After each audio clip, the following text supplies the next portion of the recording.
We cannot shirk our responsibility as the leader of the free world because we're the only one that can do it. And therefore, the burden of maintaining the peace falls on us. And to maintain that peace requires strength. 1981. Ronald Reagan is president, and for the first time since before World War II, America sees a significant peacetime rise in military spending. Between 1981 and 89, Reagan's White House expanded the Pentagon budget by 35%. But unlike Korea or Vietnam, this military buildup was not to fight a war, but to prepare for one, and hopefully avert one with the Soviet Union.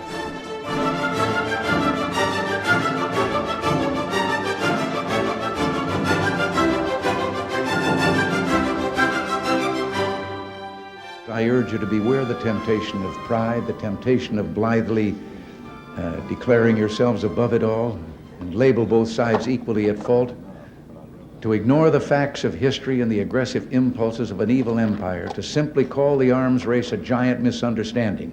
Reagan's legacy is often portrayed in broad strokes. 'Cause there ain't no doubt I love this land. God bless the USA.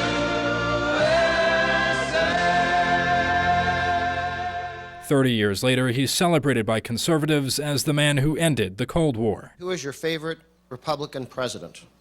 Ronald Reagan. Easy one. Reagan. Reagan. Reagan.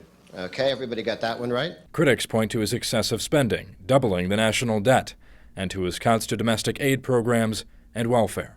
But Reagan was a complicated figure. Although he was called a warmonger, the president opposed the high-stakes theory that had defined the Soviet-American rivalry for decades: mutually assured destruction.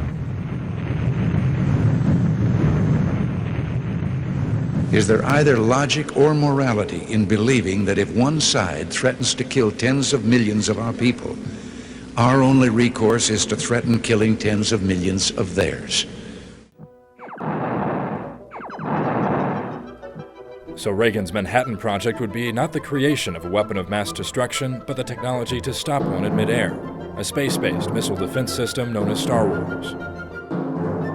The project would prove costly and ultimately ill-fated. It was never fully realized. For the private defense industry, the Reagan years were a windfall. Weapons procurement more than doubled from $71 billion to more than $147 billion, making up a large chunk of Reagan's boost in military spending.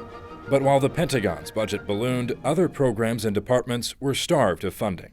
Reagan's weapons buildup would coincide with deep cuts in welfare programs. The Department of Defense. It's the only department in our entire program that will actually be increased over the present budgeted figure.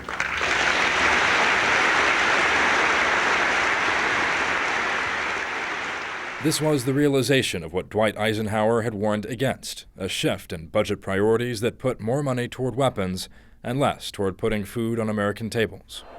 And it's during the Reagan years that the wealth gap between rich and poor would take off. By 1989, the top 1% were almost twice as wealthy as they were in 1981, while middle and lower class incomes remained stagnant. As for defense spending, the end of Reagan's presidency marked a peak. Military budgets actually shrunk throughout the Gulf War. Ultimately, it would take another 2 Middle East conflicts to match Reagan's peacetime spending levels at the Pentagon.